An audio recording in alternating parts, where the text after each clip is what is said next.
Hey, good Sunday evening, everybody. Chris McDonald with you on this Sunday night special, the 21st day of July, 2024. We're grateful to have everybody tonight, and we've got our dear friend Mahgdalen Rose on the phone with us tonight. We're not going to stay here long tonight. It's a Sunday night, and we never ever don't do news on Sunday night unless it's urgent. And as most of you have heard tonight, there's big news that has hit the Democratic Party.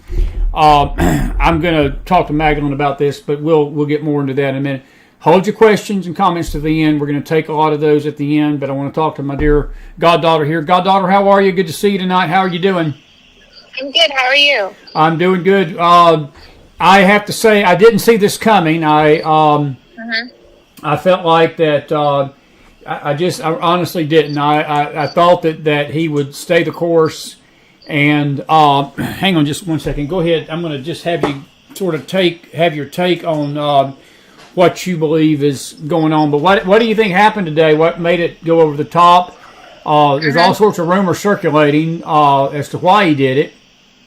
And for those of you that don't know, most of you do. I'm sure you wouldn't be here tonight if you didn't. Joe Biden, President Biden, basically dropped out of the race. Now, there's a lot of people circulating this fact that Kamala Harris has been sworn in as president. She is not president tonight, to our knowledge. She is simply a vice president still. She will be until January the 5th of next year.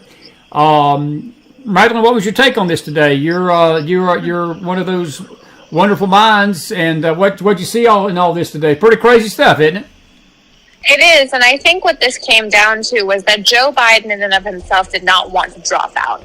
He made that very clear, but the problem was that the donors who do the six-figure donations, who are there, rain or shine, but just pump money into the Democrat Party, they decided they were going to withhold funds, and not just for Joe Biden, but for people down ballot.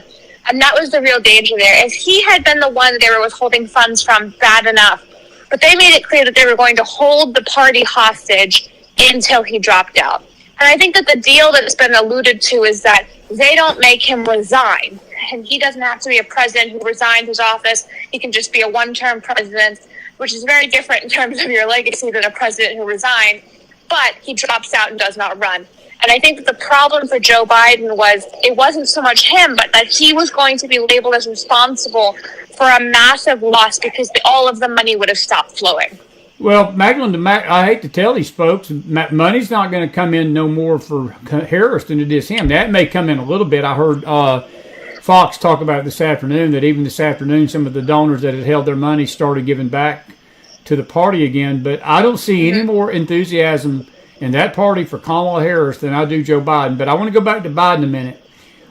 Do you think that there was blackmail in this, in the sense that they had dirt on him and they said, if you don't, I put it like this, I had a source tell me, because we were sending this out this afternoon to a lot of our people that are on the show, and one of the people that are regular, first thing out of their mouth, they said that they had heard in the inner circle of D.C. that he had basically been told last week that if you don't do this, we're going to drop the dirt on you. You either do the dropping out, or we're going to drop the dirt on you. Do you think there's any credibility to that? I think there's credibility to all thoughts about this, because we know that the money was not going to flow for candidates down ballot and that was going to be blamed on him. We also know that the Democrat Party as an institution and on the legal side has been able to squash a lot of investigations into the Biden family, not just Hunter, but Biden's brother. There's been a massive push within the Democratic Party and all of the institutions they control, including Hollywood, to protect Joe Biden. And when a Democrat steps out of that protection, when they go rogue, they see what really happens to them. And that's something that I think Obama was always keenly aware of. He was never going to anger the powers that be in a way that would endanger him and his family. He was never going to risk things coming out about himself. Joe Biden made a similar decision. And what I think is interesting is that the Clintons have endorsed Kamala Harris. They support her, but the Obamas have not. And that's because the Obamas know that in a lot of ways, Joe Biden was given the presidential nomination originally in 2020. It was a coronation. It was not fair. In 2016, they stole it from Bernie Sanders and gave it to Hillary Clinton through their process within their delegates and convention. The Obamas don't want to be labeled as people who are facilitating another steal. And they're much more current than the Clintons, which is why the Clintons, for this time, are endorsing Kamala and the Obamas are not.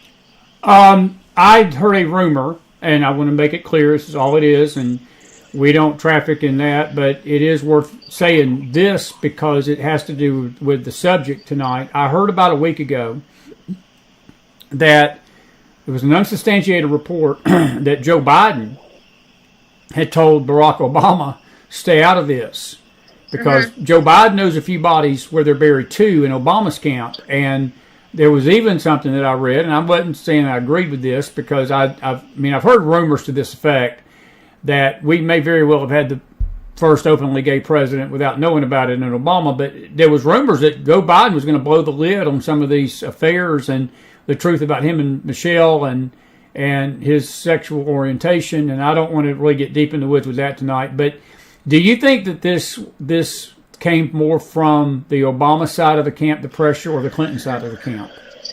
I don't think either of them were the architects of this. This, to me, seems like it came from Nancy Pelosi and Chuck Schumer and the true money of the Democrat Party. The Obamas, although completely destructive while in politics, I think that they are very comfortable living in the celebrity life they've crafted.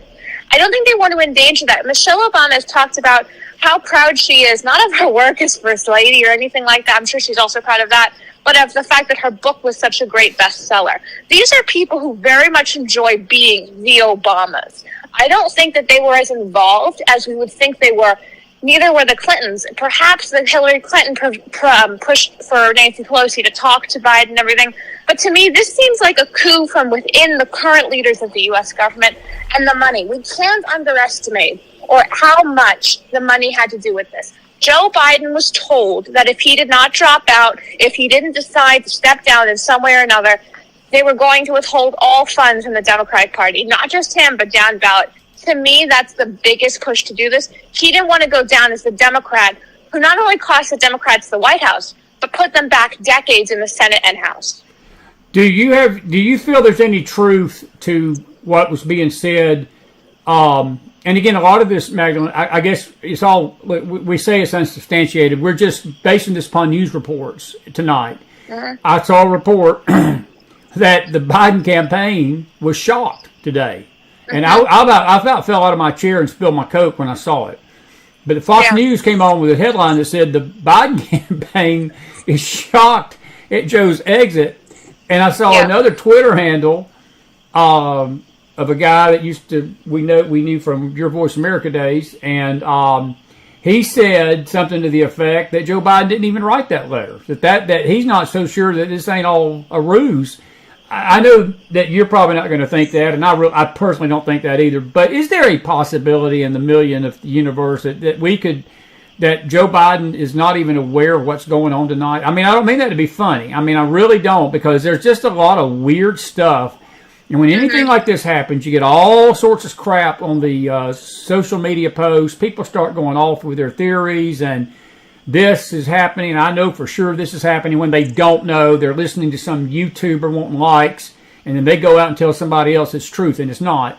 But do you think there is any possibility that Joe may not even himself been made aware of this situation? No, I think he knows what's happening. I do think large portions of the White House and the Biden campaign and the DNC did not know what was happening. Because when you look at the reports that came out, it really seems like Biden came to this conclusion this afternoon. He had been telling aides quite vocally he was not dropping out. Kamala Harris had been parroting all of that on all the talking points on the liberal shows she was on and the conservative ones. It was clear that Joe Biden did not want to drop out. And I think that that's the important point here. Joe Biden is a bully. He was always a bully. That's why Obama took him as VP. He was the punch man for Obama. He got nasty. He took down Paul Ryan in 2012. He was a political animal. And that's why it's been so unsettling to watch Biden sort of fall apart in a little way and sort of collapse. And the other side of that is, when we look at the campaign going forward, one of the issues that they had is that a lot of the ad buy space that they had set up originally, it's going to be so seriously flawed because they don't even know who they're running against now. They don't even know who they're running, rather. And that's something that's going to be dangerous for the DNC because now they're in a process. They have 4 weeks until the convention. They have to pick their nominee, and Trump and Vance can just crisscross the country trying to bring up votes when Democrats can't even release a campaign statement. by signing it anything other than the Democrats. Do you think, because let's shift gears, because Biden, and I want to make clear to people, because people have got this wrong tonight. I've had 3 people just in the last hour say, well, Biden is not president anymore, and that is not true, folks. Kamala Harris has not been sworn in as president. She is not president tonight. Joe Biden did not quit the presidency. All he did was step aside as the Dem nomination.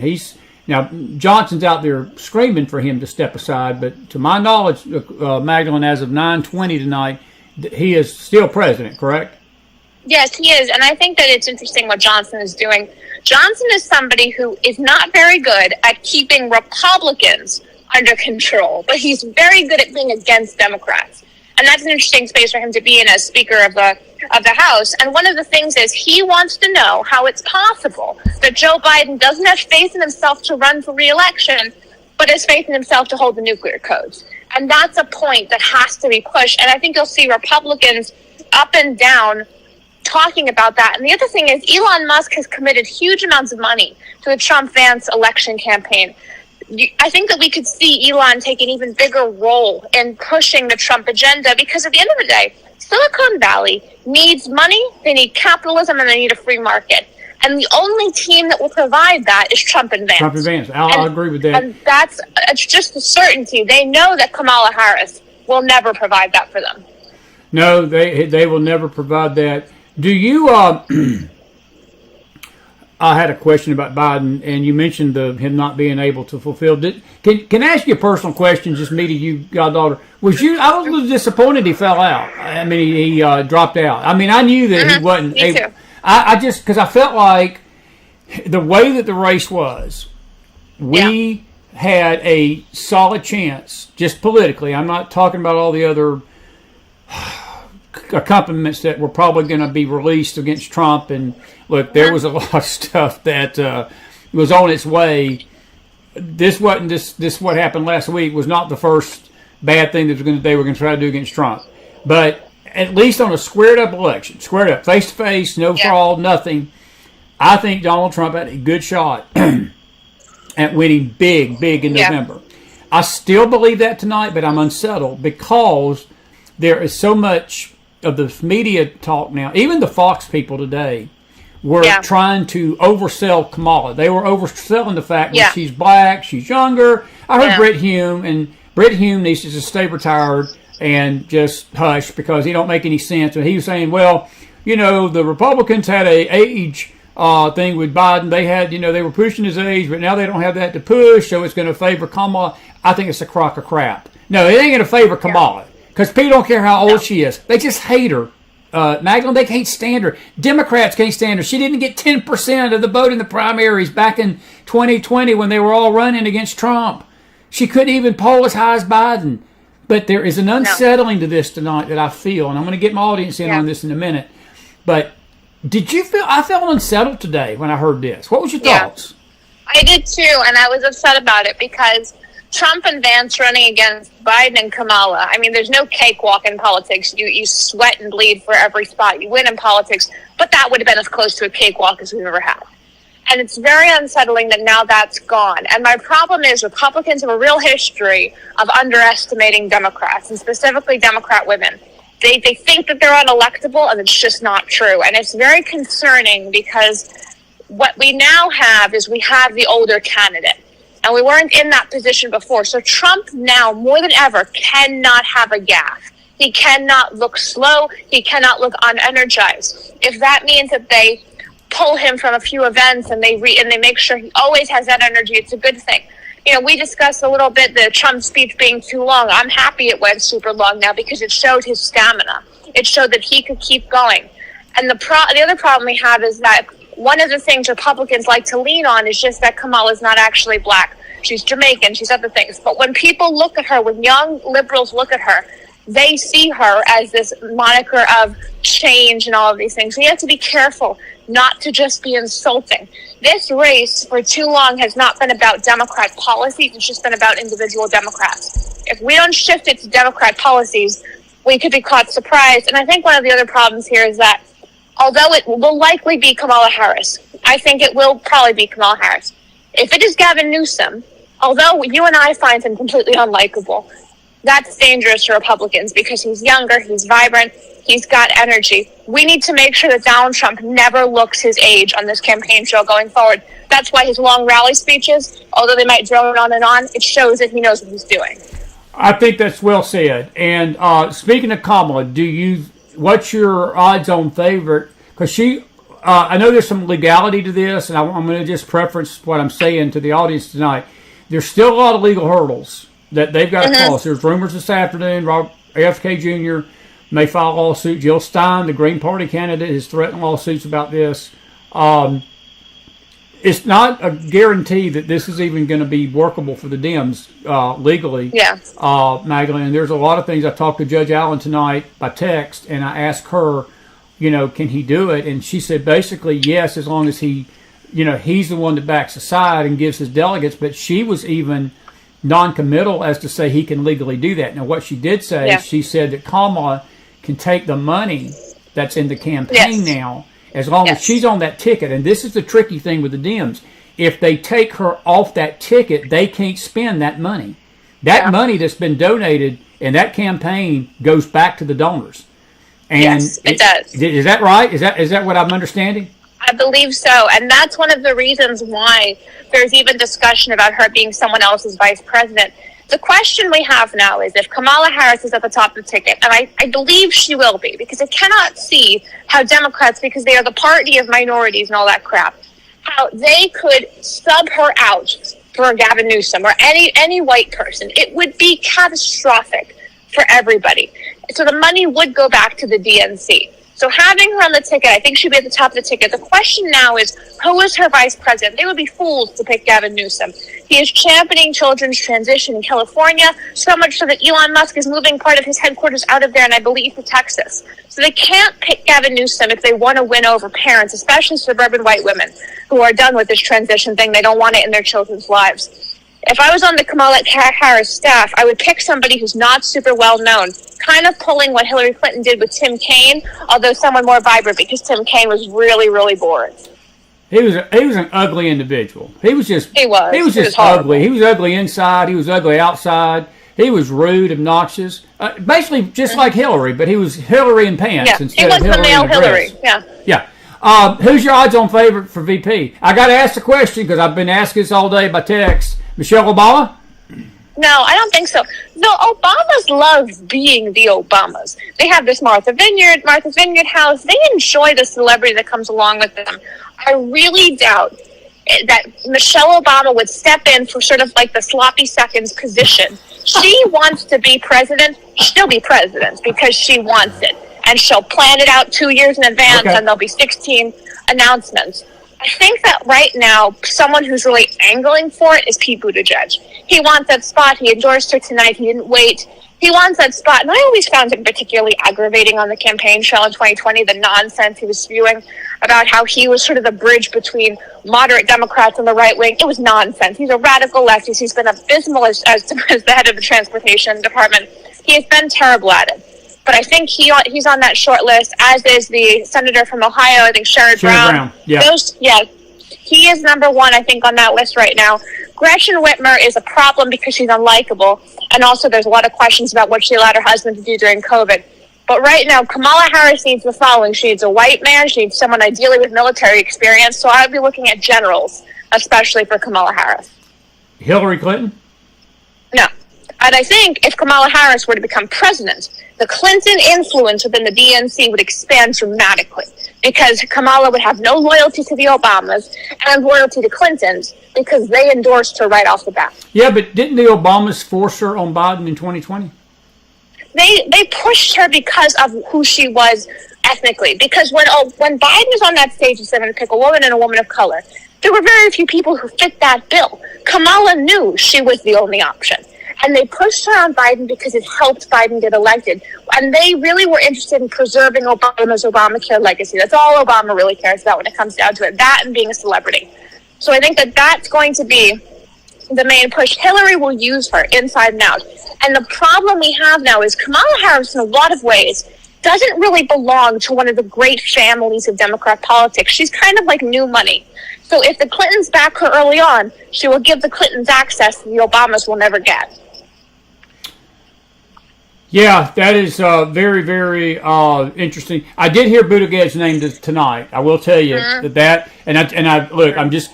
This is what it checks. Cleo sent something today, and she was right. He checks the gay, and she checks the black woman thing. And this Democrat Party is all about what do you call it? The wokeness and checking all the boxes. They don't care if they're qualified or not. But that's a spiritual element of that I don't want to get into right now, but I'm going to tell you something. I felt an unsettling this afternoon, and I hope that Trump is listening tonight to us, which I probably doubt he is, but I will tell you this. We do not need to underestimate this Democratic machine, Magdalene. People are making fun of it already. It's not a bus wreck. No, this bunch is organized. Now, I've had a little fun tonight on Facebook because I said that there's 100 million pre-filled out ballots with Joe Biden's name on it. They're going to have to go back and redo now. but other than that, I'm just telling you, the Dems, I think the Dems are in deeper doo than they think. And I don't think it's going to be a cakewalk just to drop Joe off by the side of the sidewalk and think the American people are not going to be smart enough to see what they're doing. Because I do believe there's a wing out there in this nation that is not too happy Joe Biden's gone tonight. Am I right about that? I think so. And what's really difficult is that Democrats are focused on pushing evil policies. They really are, across the board. What I would suggest to Republicans is that they need to do two things. They need to take up all the airtime when it comes to policies and debates. Trump needs to look great. He needs to look vibrant and young. If he's having a slow day, pull him off the campaign show and put J.D. Vance in. Better we have a gap where he was supposed to be than a thing filled with gaffes and issues and him falling down. That cannot happen at this point. And the other side of that is push Biden resigning constantly. Eat up all the airtime on Speaker Johnson's battle to oust Joe Biden. Johnson has to take one for the team and make that his personal mission from now till November. Because we need Kamala Harris to never have a foothold into being the leader of the Democrats. That's what needs to be squashed. Joe Biden's legacy must be constantly under attack by Speaker Johnson. Speaker Johnson has been abysmal at being the Republican speaker. But what he can deliver for us now is that in his position of power as Speaker of the House, he can push the campaign to oust Joe Biden as the sitting president because he's unfit for office. Make Kamala Harris have to answer the 25th Amendment questions. If he can do that and we can keep Kamala Harris off the airwaves, people need to think that Donald Trump is the only person really running for president. Do you see a bump in Trump's numbers after this? I do, and I think we're going to see the convention bump soon, which in polling, which is about like 3 to 4 points usually on the curve, and then we'll see whether or not the American people are relieved or horrified. That needs to be the type of polling we take. Are the American people horrified by what's happening, or do they feel better? Do they feel like, okay, either way now it'll be all right? Trump can benefit from both, but he's better off benefiting from everyone being relieved. Well, look, I have to say this, and I'm going to say it on my comments to the audience. Look, I was wrong about this. I really didn't think he was going to do it. I felt like you. I felt like that he was going to dig in and stay the course. I know that it was pressure coming from the Dems, but I felt like there was enough people in the Democrat Party that had his back, and I think I underestimated that or overestimated that. But I was hoping that he wouldn't because of this very thing you're talking about. Because again, his and Brett Hume, I don't agree with 3 things Brett Hume says, but I do agree that it does. And you said it. Trump now is the older candidate, and now the issue of age goes back to the Republican because now they can argue, well, Trump's 78. Right. 79. Kamala's in her 40s. Or how old is she? 50? She's in her 50s. 59. 59, so she's my age. So that's going to be an issue, and that will be something that we, as you said, that we have to address. One final question, kid. Do you see anything other than what happened Saturday? What do you think Trump's biggest danger is? Now, we're not talking gaffes on the campaign trail, but where did you think they're going to go after him next? Well, they've tried everything. Mahgdalen, they tried to kill him. They tried to lawfare him. What else is there to do? they're going to try to make him look senile because first of all, they're angry that Republicans have been so successful in branding Biden as what he is, which is someone unfit to be president, whether you like him or hate him. He was unfit because he just couldn't do the job. They will go after Trump as being too old. They will make Trump out to be the guy who's also incapable. You know, my mom has a liberal friend, and they were talking about this, and this friend was saying, well, Trump is also senile. Trump also can't do anything. That isn't true. But that, to me, is sort of a micro example of where the Democrats will go. They will say, Trump is too slow. Trump is too old. Let's just scrap it all. Let's have youth across the board. And that's the danger point here. If anything, we need to do two things. We need to protect the image of Trump as a vibrant, older gentleman, and we need to infuse youth into the Republican Party. Anytime there's an opportunity to have a young speaker, push it through. Anytime there's an opportunity to have Trump talk to young people, push it through. Put up those grandchildren on the campaign trail. Kai Trump, Don Jr.'s oldest daughter, I think the oldest Trump grandchild, seems to want to be in politics. Put her out everywhere. First of all, Democrats can't attack her because they've been hiding the fact that Hunter Biden is a lunatic for the past 4 years. But it will also speak to young people. Push it, push it, push it. And put Nikki Haley back on the campaign trail to talk to suburban women because she does not want to be the reason why Trump didn't win. Protect Trump's image as an older, vibrant young gentleman and make sure that youth is seen as the Republican Party's main push right now. You think that's why J.D. Vance was a good choice? I do. I do. I think so. And Trump picking J.D. Vance now is the best thing he could have done. It's unlikely that Kamala Harris will pick a vice president younger than J.D. Vance or even the same age. We need to use the Trump kids, the Trump grandchildren as weapons, as well as J.D. Vance. I saw a couple photos of J.D. Vance walking around Milwaukee during the convention in jeans and a T-shirt with his kids and his wife, who was like, they were very normal looking. That image needs to be everywhere. I don't want to see J.D. Vance in a suit unless it's a formal occasion. He is the young vice presidential candidate. Put him out there with his family. Yeah. Good stuff. Listen, this is a Sunday night special. I've got to get the audience involved in here, so I'm going to let you go. But listen, hang loose. Yep. God knows what's going to happen between now and tomorrow and Tuesday, Wednesday, Thursday, Friday, kid. So I may be calling on you again at midnight and say, hey, you up? So I thank you for coming on the Sunday night. And listen, God bless you. I give you a big hug if I had you. And I appreciate you. I do. And thank you. I got some people out here telling me that you need to be advising Trump, and I don't disagree with that. You got some bright ideas. I wish they'd listen to you because I think you're on to a lot of things here tonight, and I appreciate you coming on the McFiles, as always, kid. Thank you very much. Have a good night, Magdalene. Good night. You too. Bye. Magdalene Rose, everybody. You don't get no better younger than that right there. I tell you what, she first texted, and James R. too. James R. couldn't come on tonight. I don't think he can. No, I hadn't got any response back from James R., so he's working tonight. So that's all we're going to have by phone tonight. James Akers is stuck in Oklahoma. He's driving home to Cincinnati. That computer glitch grounded his plane for 3 days. And there's tons of people stuck in Oklahoma City, Oklahoma tonight trying to fly out, but they can't. And there's still ramifications of what happened with this computer stuff here. So I'm done with my guest. I'm going to make a few comments, and then I'm going to turn it over to the audience and let you chime in on this tonight. I just want to say, Chris is man enough to admit it. Look, folks, I got this wrong, and I really didn't, in my heart of hearts, believe that Joe Biden was going to drop out. I'm still going to say this, though.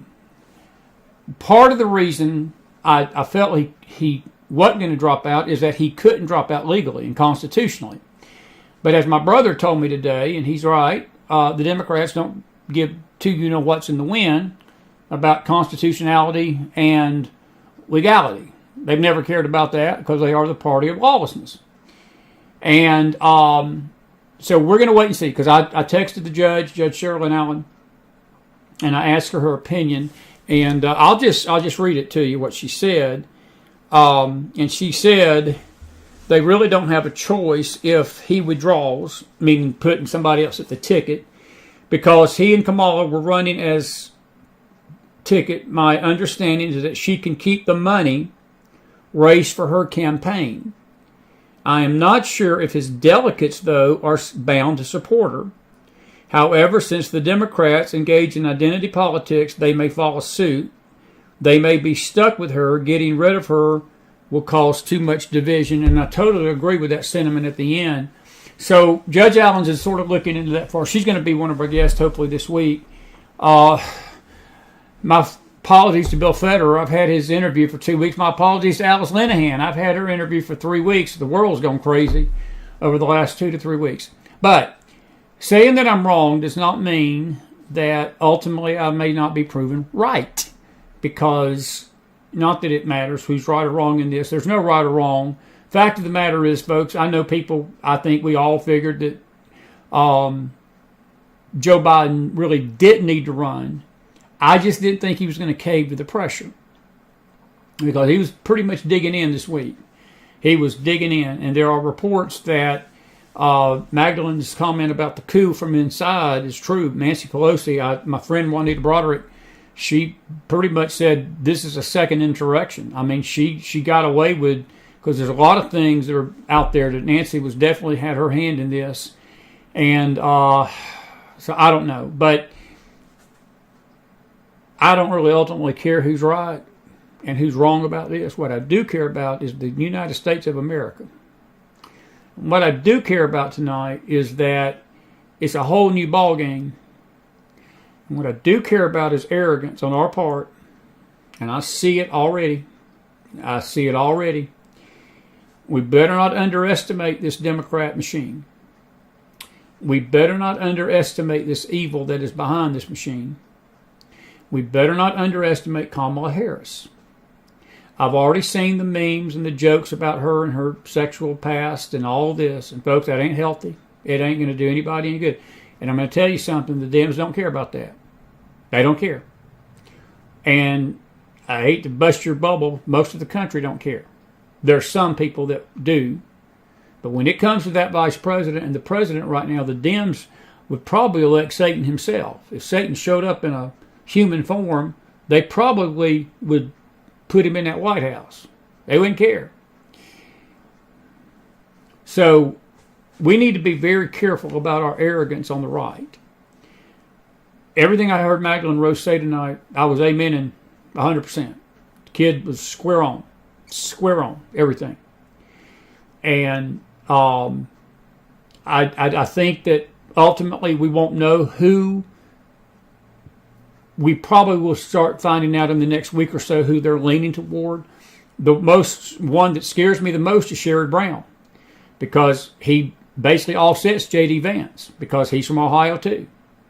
And Ohio now becomes back in play for the Dems because of Sherrod, and he's blue-collar, moderate Democrat. He's not a far leftist. He's a moderate. And it's going to bring a wing of the Democrats back that have fled because of Joe Biden. And I sort of hope, to be frank with you, that, and again, the Newsom-Harris thing is going to be complicated because of California. They're both from California. You can't have a candidate from the same state. I know one of them would probably move and declare the residency somewhere else. But there's a lot of names that are out there. Pete Buttigieg's name is out there. I know that Twitter is ablaze with Hillary news, that Hillary's going to be the woman. I don't believe Hillary's going to do that. But then Chris was wrong about this, so Chris may have to eat his words on that one too, so I don't know. That's the bottom line tonight, folks. We don't know. On this Sunday night, we do not know what's ahead. But I'm cautioning our side of is arrogant thinking that this is going to be a cakewalk in November. And I knew after Trump almost got killed last Saturday, and I watched the temperature on our side, it started.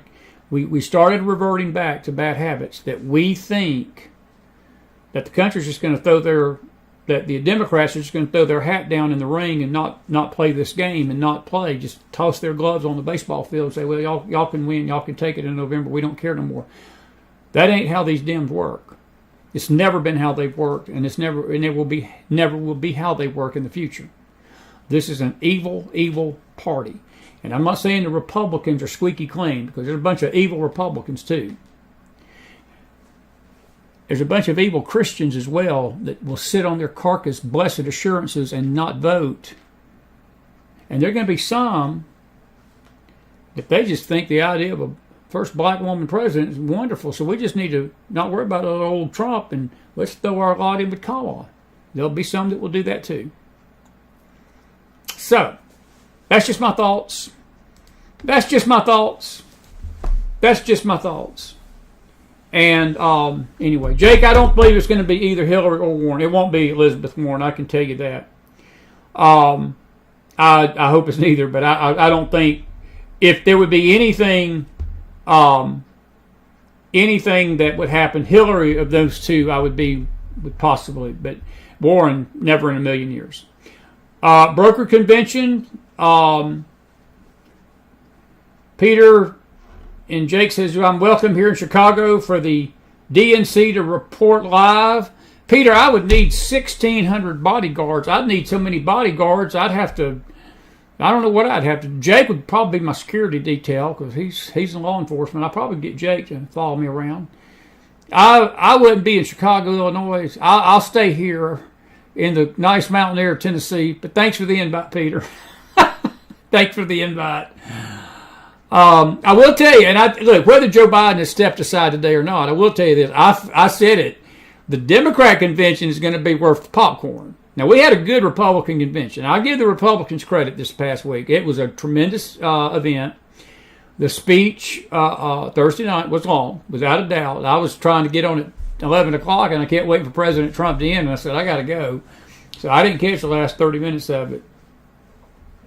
But this Democrat convention, they ain't telling what they're going to do. I got a gut that this far left wing, AOC, the squad, and all that bunch, I think they're going to cause a lot of problems. I think they're going to cause a lot of problems on that convention floor. Because AOC was out there tonight saying, not so fast, Kamala. Not so fast, Dems. We're not going to just throw our lot in with Kamala. Now, the establishment Democrats did. Clyburn did. Hillary did.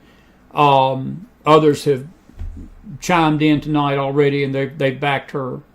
But there's a wing of that Democrat Party that I think they're wanting much more skin in the game. Much more skin. So, we'll just have to wait and see. But, Peter, thank you. I'll think about that.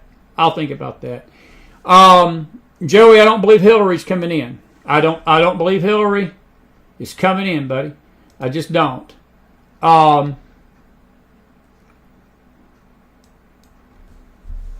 Anyway, Liz says, I think Kamala's husband is very involved in the Biden presidency. Everyone mentions Obama is really running it, but I think her husband is more involved than he is. Liz, that could be true. That could be true. And it's good to see you over here in YouTube. I usually see you in Facebook, but good to see you over in YouTube tonight. But Liz, yeah, I don't doubt that. I don't doubt that. And look, I think that only God himself knows the players that are pulling the strings to Joe Biden tonight. I do. I mean, I hadn't thought about Kamala Harris' husband, but it's quite possible you're right. I wouldn't disagree with that whatsoever. But we'll see. Have to wait and see. I don't know how that bodes for the future, but we'll see. We'll see. Joan, you says Michelle Obama will be put in, and Barack will have another term. Well, I wouldn't count on that. I wouldn't count on that, Joan. I don't think the country. Look, I will say this. Magdalene made a great point. The Obamas enjoy being the Obamas. Michelle ain't going to be number two. I can tell you that right now. And I don't think Kamala is going to be number two. I think Kamala's deal is if I'm not number one, I'm not playing ball. And you got two alpha females, and it's a dangerous thing when you put them in the same room together. I just think these personalities. Now, 2028, that's a whole nother story. But we got to get through 24 first. But I just personally don't see Michelle Obama being on this ticket. Now, I may be wrong. Chris has been proven wrong already. I didn't think Joe was going to drop out, but he did. So I don't know. We'll see. I just got a gut. I think I agree with what Magdalene said. I don't think she's going to care about this time because, see, even with Kamala, Trump's numbers against Kamala are even better. The key is that number two slot. That number two slot is going to be huge. And him and Vance are going to have to be on point and be on. They're going to have to fight, fight, fight, as that slogan was last Saturday. Fight, fight, fight. But I see your point. But I don't necessarily agree with Michelle Obama being put in. I don't. Meredith says, does Trump still have the swing votes and the black votes?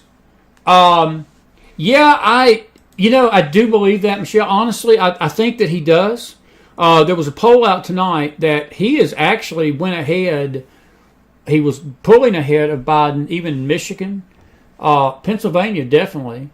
The black vote, yeah, he's not going to get. Look, Trump is not going to get the majority of the black vote. The majority of the blacks will vote for Joe Biden. They just will because they're going to vote Democrat. But I tell you what, I think he got 15%, maybe 20% in 2016, and it fell back down to around 10% in 2020. I believe that he is going to push 20 to 30% of the black vote this time. So yeah, I think he still has that vote. I have to tell you, Michelle, she's not liked by the black community, Kamala Harris, because her role in putting a lot of people in jail in California has been well documented, and it came up. Tulsi Gabbard called her out on it at the debate in 2020, and her background as a prosecutor in California was not one that was met with a lot of glee and with a lot of approval from the black community. So, and let's just face facts, she ain't even all black. I mean, she's half black, half white.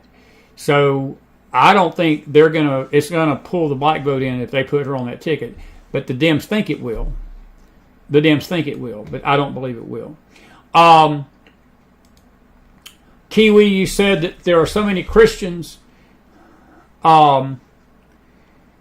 channels calling Trump the Antichrist. A lot of comments of supposed Christians are agreeing. Trump gives Jesus Christ all the glory quite often. Kiwi, I agree with that. And these people, Kiwi, I would just make a suggestion to you. Just turn off those channels. Those channels are a bunch of spiritual, ignorant individuals. I'm with you. I got a lot of flack, got a lot of bad emails from people saying, well, he had this Hindu prayer at the convention. Donald Trump don't control the convention, folks. He's the candidate. The Republican National Committee did that. The situation with Amber Rose was the Republican National Convention. I know Laura Trump's over that. But I didn't hear Trump get up and pray to a Hindu god. I'm with you, Kiwi. He praised Jesus Christ. He praised the God of heaven for saving his life. He said, if it wasn't for the grace of God, I wouldn't be here. I didn't hear anything in that speech that he was praising a Hindu god. He can't control what everybody says. He can't control what people do on that floor. He's got to be president of all anyway. And it's a dangerous thing. And I will tell you this. Look, me and my brother had a long talk about this yesterday on my way down to Georgia. We have this idea in the Christian faith that the president that we elect must be just the president over the Christians, and that is false. When Jesus Christ comes back to this earth and sets up his earthly kingdom, that will be a time when we pretty much are going to see righteous rule over all the earth. Until that time, it does not matter who we elect. Ultimately, there's going to be elements of corruption in all governments because man's corrupt. Trump cannot be president over one segment of the country as we want him to be as Christians. He's got to be president over all. And I will say this to these spiritually moronic, ignorant fools that are saying that kind of stuff, Kiwi. The very people that are pushing that he's the Antichrist will not vote. And then they will let somebody like Kamala Harris and Joe Biden get in, or whoever they put in, and destroy the country, tear it to pieces, and then start being the loudest to complain when Christian freedom is being yanked and people are being hauled to jail and they're targeting Christian conservatives. Because I do believe that is the goal of the Democrat Party, to eradicate faith off this country. I'm not saying the Republicans are perfect, but I didn't agree with the Hindu prayer. There was nothing in that prayer that was godly. I didn't sit back and say, Boy, I like that. No, I didn't. There was a lot of things but I didn't watch it either. I didn't watch the convention. I just read about it, heard the blowback. But it's like people watch the whole convention, and those two things are the only thing that Christians had to gripe about. Now, they're going to listen to this Democrat bunch here in 4 weeks. Push for the killing of babies at 9 months. Push for transgender dominism. Push for every evil under the sun. Push for open borders. Push for things. And I guarantee you, watch this, Kiwi. Watch this. Go back to those channels that are calling Trump the Antichrist tonight and see if they say anything about the Democrat nominee the same way. I can guarantee you they will be quiet. That's one reason why I want to play Bill Federer's interview, because he talks about the sin of silence. And there's going to be a lot of Christians that are going to stay silent in November, and they will not vote. I know that. It sickens me. It makes me angry. It infuriates me. Can't do nothing about it. But they're going to have to stand before God for that, not me. Because I'm voting. And I'm voting for President Trump. And I'm going to do it gladly. He's not the Antichrist. And he's not a threat to democracy, as the left has made him out to be. He's trying to protect democracy. And I hate to tell these people there's not going to be a utopia on this planet until Jesus Christ comes back. Kiwi, let me just say this while I'm on this subject. The reason they believe that kind of crap, they think the church is going to bring that utopia in. They don't believe Christ is. These people couldn't even tell you what the Antichrist means. They couldn't even tell you 3 things about the Antichrist. They'll just call Trump the Antichrist. They don't even know what kind of man they're talking about. I'll amen myself on that one.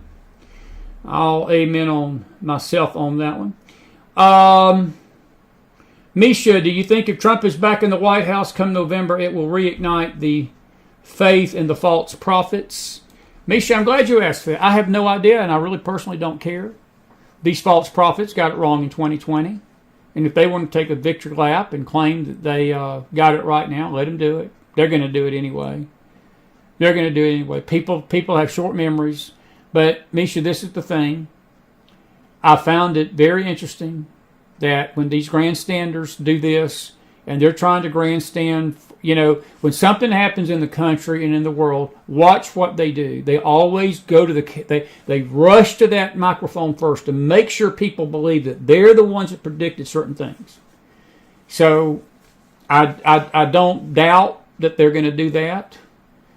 It's sad, but it's a sign of the times that Jesus said in the last days, many false prophets will arise and deceive many. And they will. They will. So, ain't much you can do about it. Ain't much you can do about it. I sort of tend to agree with your sentiment. It won't be November. He'll be taking office in January. He'll win the election in November. But there will be some that will do that. They will grandstand. They will. I mean, it's just inevitable. And that's fine. That's between, again, them and God. That ain't between me and God and them. Anyway, in Melina, the Democrat Party will most likely choose a presidential candidate so that the person running will choose their VP. Well, probably so. We're probably so. Liz is asking, how do Muslims generally vote? Liz, that's an excellent question. I think that's sort of split pretty much around party lines. That's an excellent question. I would tend to believe that most Muslims would vote Democrat. Most Muslims would vote Democrat because the Democrats are anti-Israel. There's most Republicans are pro-Israel. I mean, that's the common thinking, the conventional wisdom, as they say. But I would say 70-30, dim to Republican. There's some Muslims that would vote Republican. But I think the Israeli situation, so that's the other thing. People forget about that speech Thursday night. Trump threatened Hamas. Trump had the guts to tell Hamas, you better be daggum sure that those hostages are home by the time I put my hand on that Bible. Because if they're not home by then, you're going to be in trouble. Don't think that message didn't get delivered to the Hamas people. They know it. And that's one of the reasons why Iran has made overt threats to the president, President Trump. And because they know that he will do something. and it won't be pleasant for Hamas. So, good question. That's an excellent question, Liz. That is absolutely an excellent question. Let's see here. Mark McIntosh, the best show out there. It is, Mark. Thank you. I'll agree with that. We got a good crowd here tonight. Good stuff. Good questions, too. Let's see here. Cleo says that another reason Biden is not running, Muslim groups were threatening not to vote for him over his shaky stand for Israel. Cleo, that is absolutely right. And he was going to lose Dearborn. He was going to lose Michigan over this. But Kamala can't escape that unless she is going to go opposite. And see, that's going to be the tricky rope that she walks, is how much of his policies is she going to renounce and repudiate and get out there, because she's going to have to trash her balls to do it. And see, that's what's so unique tonight, that he didn't quit the presidency tonight. He just said he's not running, because he's still the president till January. And she's going to have to go out there and say some pretty ugly things about him if she gets out there and campaigns to win, because she can't have herself attached to these policies, because she was in on that. It's a good point. That's an excellent point. Today is National Ice Cream Day, and Jason says, remember when Nancy Pelosi did that bizarre video of her eating ice cream from her kitchen? Was that her mocking Joe Biden? Ice cream man on ice cream day. Well, I'm sure it probably was something like that, Jason. It was probably something like that. These Dems are so evil, I wouldn't put nothing past any of them. Let me come over here to my Facebook audience. Good to see y'all. Corey Aguilar says, Kamala's poll numbers are so low, I feel the Dems will push new candidates to run legally. Is this even possible? I don't know. It probably was something, Corey. I don't know about that. That's something we got to really look into this week. That is something that I am the guest that we have got to have. Judge Sherilyn Allen is looking into that, because there's a lot of questions about the legality of this.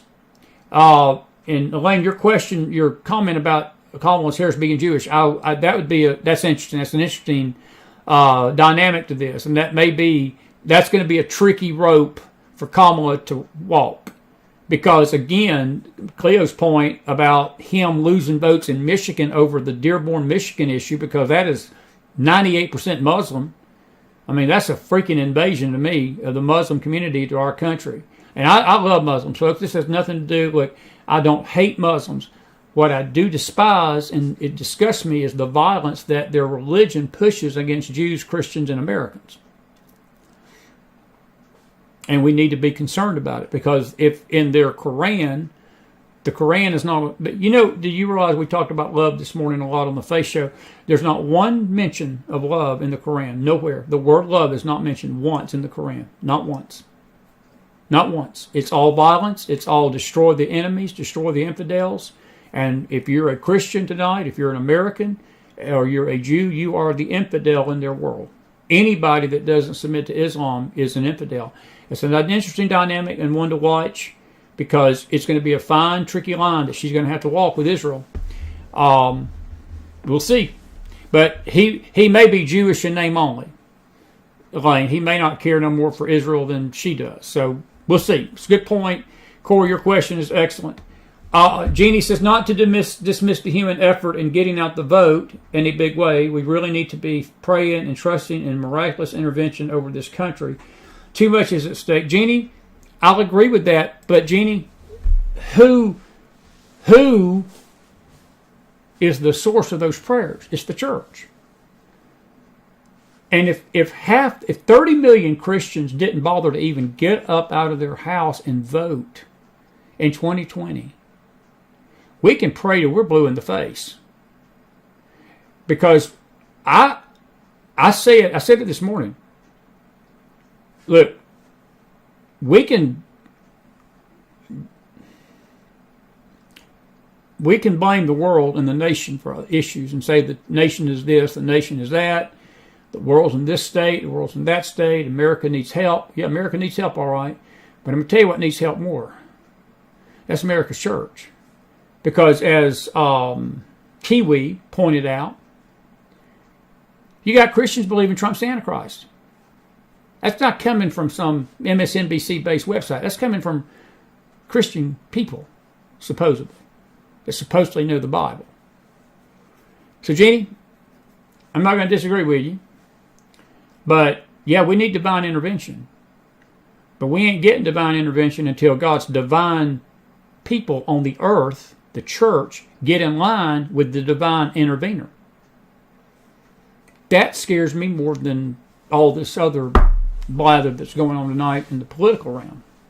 I'm far more concerned about our spiritual state in this country, folks, and this blindness that's on many Christians. Me and my brother talked about this yesterday and today again.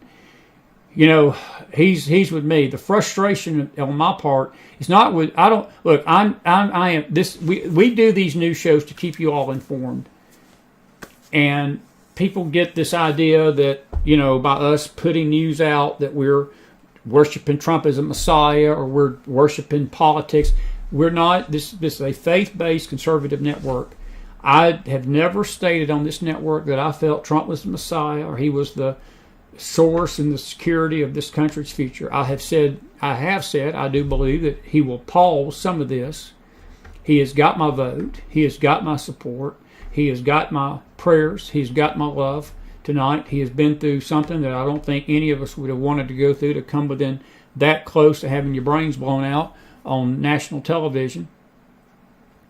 And we're right at an hour. We're going to wrap this up here in a minute. But I cannot fathom the darkness and the blindness that is on the minds of so many. And some of it, Jeannie, is just plain out self-righteous bigotry. And attention-seeking spiritual harlots. And I mean that. People want attention. They want to be seen as spiritual. The question about the false prophets. These false prophets want attention. They want followers. They want Telegram followers. They want YouTube followers. They want likes. They want people to think they're hearing from God in the wee hours of the morning. We just taught about that on Sunday night, what was the real Holy Spirit and what was not. And, Jeannie, if the church can't get its act together and we can't get in line with God, I hate to tell you, my friend, there ain't no divine intervention coming. Now, God may do it for the remnant's sake, for the small little group of people that are praying, and I believe He's done it already. Look, if it wasn't for this remnant, if it wasn't for the true church on this earth right now, if it wasn't for the true Christians that are here, there's a few. And I'm not talking about this self-righteous mob clique that's out there claiming that they are the holy ones and the righteous ones and the chosen ones. No, I'll tell you this about the true church, folks. You don't know who the true church is because they're silent and they're humble and they're in prayer closets. You'll never know who the true church is because the true church don't walk around promoting itself. It promotes Christ quietly every day to people. Christ sees His church, but it's not so much visible. He said the kingdom of God does not come with observation. The kingdom of God comes within you. That's the true church. This blather and all these false prophets and all these teachers and all these many little cult followings, these little cliques, these clubs, or whatever you want to call them, that's out there and claiming that they're the only ones promoting truth and all this, that's the apostate system. That apostate system is going to be the death of this country. So, that's my 2 cents, Jenny. Elaine Willer says, I think that is the gang is having such a fit. Now that Biden is out, they know that Kamala's husband is Jewish. Bibi is coming to the U.S. soon. It should be interesting to see now that meeting, how that meeting will go. That's a great question. That's a great question, Elaine. And, you know, that is right. He's supposed to be here in a few weeks. I think week after next and so forth. And, Jenny, I know you're talking about the church at large. I'm talking about the church at large. I know you're not talking about the church at large. I know that the true remnant, yeah, I'll agree with that. The true remnant. But, Jenny, again, there are some things that I'm afraid have been ordained for this country that we may be able to stop. Some things we can't. Look, quick Bible lesson. Israel had reached a point before that Babylonian invasion, that God had sent prophet after prophet after prophet after prophet to warn Israel to stop doing what she was doing. She ignored every one of them. She stoned some of them. She cut some of them in two with a knife. With Isaiah was sawn in half with a log.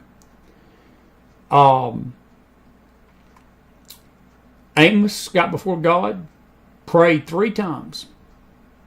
The first 2 times God paused his plans to invade Israel or Judah with Babylon, caused him to pause. The third time Amos was praying, Amos was the true church. God spoke to him by name. He called him by name. When God calls you by name, I think that's important. You're listening to the Creator. When he calls you by name, that's powerful. He said, Amos, stop praying. Stop praying. I don't think he's told the true church to stop praying.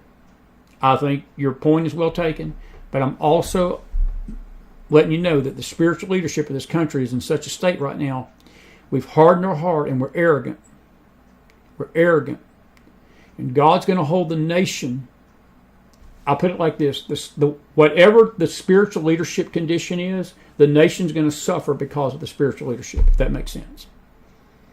And unfortunately, the church at large is the spiritual leadership of this country. Because most of the remnant they're not being listened to, Jeannie. Most of the remnant, their voice has been silenced. Most of the remnant, they have been alienated and pushed aside, and they are not even heard. The remnant is a small little group of people that's very quiet, very humble, and they just go about their business every day, preach truth.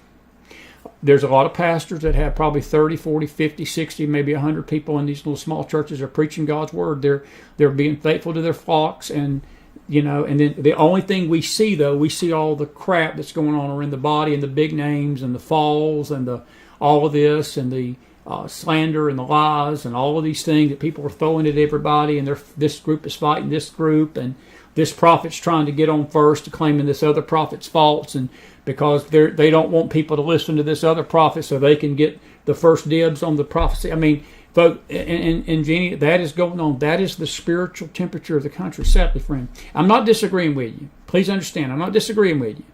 But it's more complicated than just needing divine intervention. Divine intervention cannot come until there is a spiritual renewal in the leadership of this nation. And see, God can't ultimately do that because that's a heart matter. That's a heart issue. And people have got to want that. So anyway, your point's taken. Trust me. Your point is taken. Your point is taken. Your point is well taken. All right, let's see what else we got over here. Doug Imhoff says that Kamala's husband has said that Israel has a right to defend herself, but he holds left views on all issues. That's interesting. Jay Morris says Dems go all in, must win election or face a tsunami of indictments to come next spring. They played it well today. Jay, I don't disagree with that. That's very true. Kiwi says International Criminal Court has called for Netanyahu's arrest. I'm concerned they'll grab him while he's here. Kiwi, I have to tell you, I wouldn't have been worried about that 2 or 3 weeks ago, but the way the world is right now, and the way this country's going, I'll tell you something. Look, folks, I posted something tonight. What we have seen happen the last week in America since last Saturday, we ain't seen stuff like this, folks, in 50 years in this country. Some of this stuff that happened just in the last 7 to 8 days, we have never seen in 50 years of our country's history. This goes back to literally the 60s and 70s with the assassination of Bobby Kennedy and President John F. Kennedy, and the turmoil and the summer of love and all of these riots and all of these things that we saw back then. I was a 3-year-old kid when all that happened. I was born in 65, and I wasn't around. But even in the 70s, I remember a lot of the turmoil growing up in Atlanta, Georgia. I remember the Carter years well, and I remember Gerald Ford. Gerald Ford was really the first president I remember. But I remember sitting in my dad's office the night Richard Nixon resigned for Watergate. Daddy was up late one night, and his office was in my bedroom, and we lived in a small house, and Daddy was in there, and I remember sitting on the floor beside him. I'd have been 9 years old, and me and him had the TV on late that night when Richard Nixon came on and resigned, and the country was shaken to its core over this. And but your point, Kiwi, is well taken. I would not put it past these you-know-whats to do something like that. And this administration is not going to protect him. I don't know what his reasoning is for coming. I think the Congress invited him. But if I was Bibi Netanyahu, I'm not so sure I would not rethink coming. That's just my opinion. It's probably not the best time for him to be over here. But that's just Chris talking. That's just Chris talking.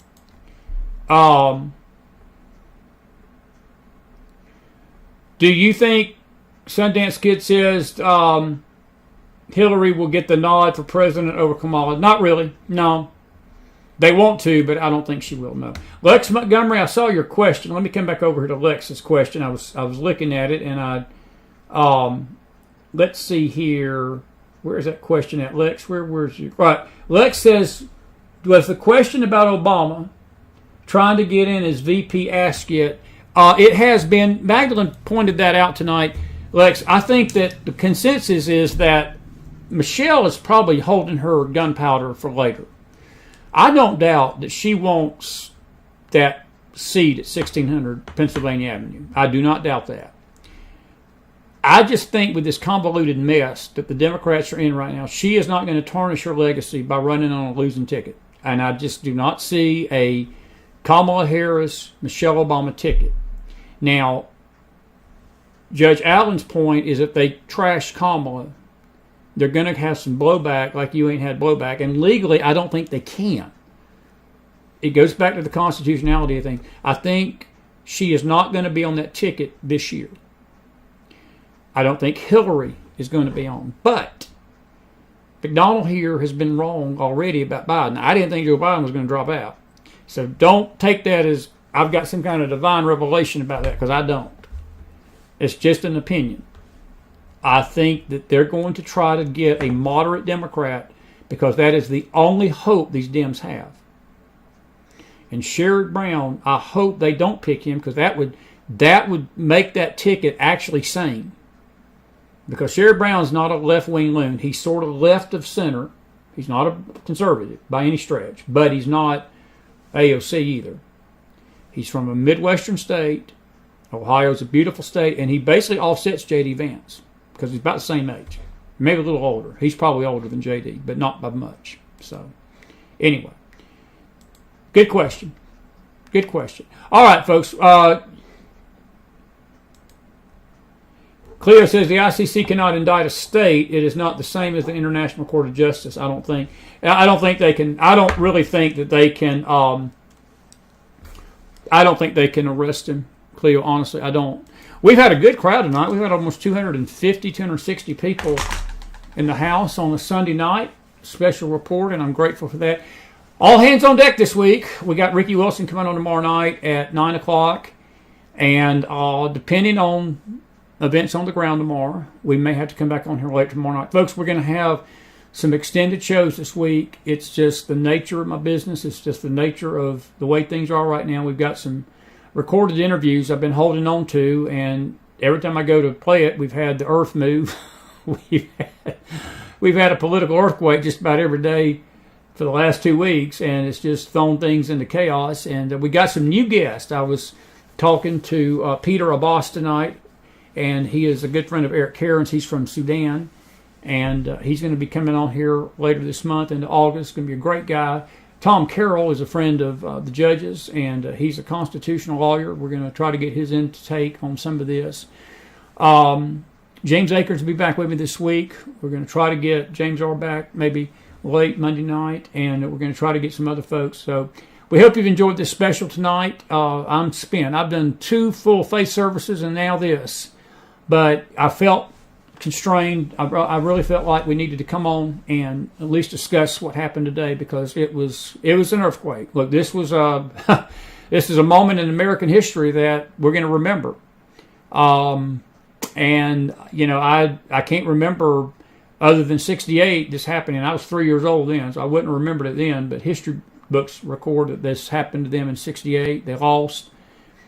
There was a brokered convention in 1980 with Kennedy and Carter won the nomination ultimately and got trounced by Reagan later. So perhaps we had the same thing, but the difference in that party then and this, the Democrats of 1980 were a wicked bunch, but they had not learned the art of not doing things by the book. I'll just say it like that. They've learned the art of this now. They've got a taste for it. And it's a dangerous party. The dangerous party. Do not underestimate this party. I'll share this with you to close. The only quote-unquote prophet that got it right in 2020 was Veronica West. And you say, what do you mean, Veronica?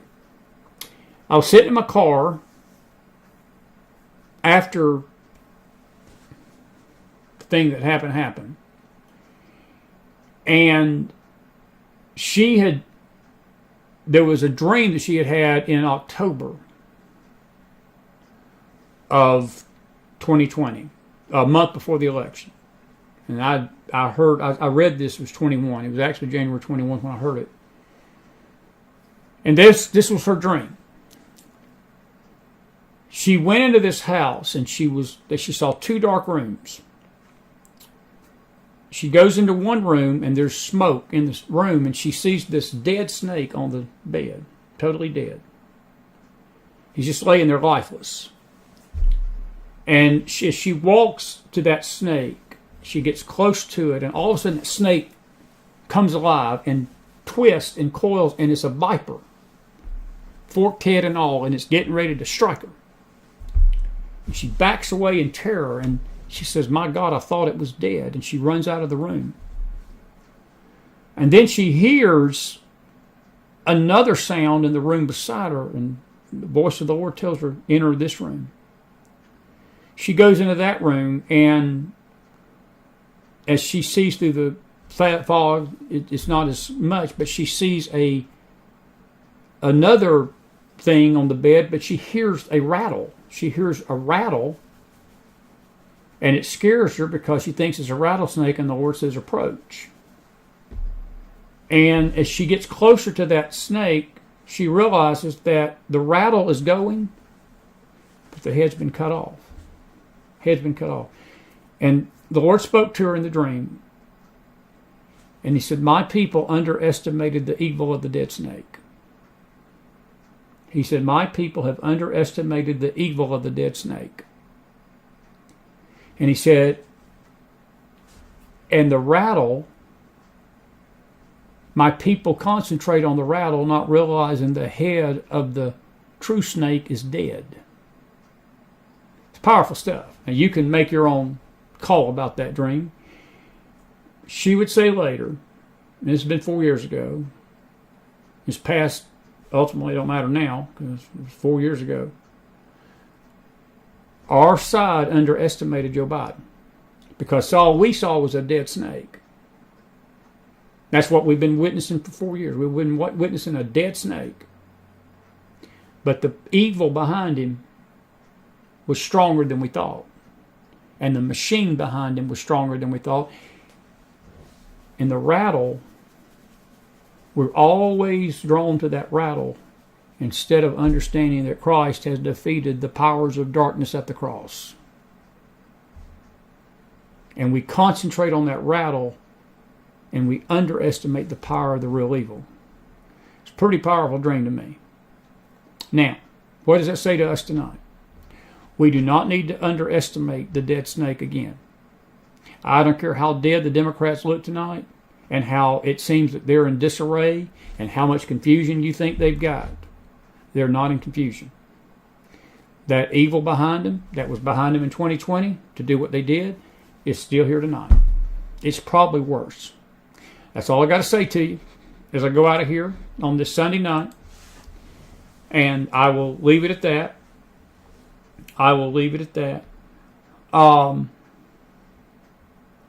So, if you enjoyed this tonight, put some fire in that house. Put some fire in that house. Tim, thank you. I thought it was a great show too. Not just because I did it. But thanks to Miss Mahgdalen Rose. She did a great job, didn't she? That kid is so smart. I just love that youngin'. I do. I know y'all hear me say it, but I love her. She's like a daughter to me. I've never seen a kid of her age have the acumen and the political savvy. She is. If James R. had she's James R. as a 20-year-old. And more calm. I love my buddy, but she's more calm. James R. like me. He's ready to fight. He's ready to go after folks. That's good. That's what I love about him. I love about that him about too. Listen, we're going to have some great guests this week coming up. If you enjoyed the show tonight, put some fire in the house. Put some fire in that house. And I'm grateful that you've been with me tonight on a Sunday night. Thank you all for being with us on our Faith Network. If you have, listen, there's a lot of you need to check your subscription to the McFiles News Network. There's a lot of people that have been unsubscribed by YouTube. We're losing a slow drip. If it was people just leaving the network, it would be going like this. It's not going like this. It's just dwindling, just like this. And a lot of people are telling me that they thought they were subscribed and they're not. Be sure to check to see if you're subscribed to the News Network. If you're not subscribed tonight, go to our Faith Network. We got some great faith programming. Subscribe to our Faith Network. We got a Telegram room. We keep all these stories on. And Rumble. We're going to have this show on Rumble later. We're going to have the show from Friday night on Rumble. We've had a good run. We're not going anywhere. We're going to be right here with you through all of this. Keep the faith out there tonight, folks. Keep the faith. Keep the faith. Love each other. Please love each other. Please stop tearing each other down. Please stop wasting your time on slander National Enquirer networks. Please stop wasting your efforts on trying to find out the latest dirt on some ministry. Please stop trying to chase every rumor and gossip down. Don't waste your time on that. Our country is at stake, folks. We have got, I'm going to tell you something, that viper that sprung into action and was getting ready to strike. Folks, we have got a nation on the brink of destruction tonight. And we need to be focused on Christ and focused on our families, focused on each other. And we need to care for each other right now. And we need to come together in unity as a body and come together as one body of Christ tonight. Or we're going to lose this great country of America before our very eyes. So I want to say it again, folks. That evil that took over this nation in 2020 is not going nowhere. Same evil. It may be a different snake on the bed, but it's the same evil. It's the same evil. The church is wasting too much time listening to the rattle of a dead snake and listening to the slander of Satan and listening to the lies of the devil instead of understanding the evil they're fighting and understand that Christ has conquered it all if we'll put our faith in him. Have a good night, everybody. I'll see you tomorrow. We should be here in the morning on the Faith Network for the Bible study, and then we'll be here tomorrow night with Ricky Wilson. I bet she got a lot to say. God. Woo! Wilson's always got something to say, and I'm grateful she does, because that's why we have her on. I'll see y'all later. Did you enjoy the show tonight? Put some fire in that house. Have a good night, everybody. Take care of yourself out there. May the Lord bless you. And I'll see you tomorrow on another week of McFiles programming. What a good show. Thank you, Mahgdalen Rose, if you're out there, dear. We love you so much. Thank you for such a great job tonight, kid. Good night, everybody.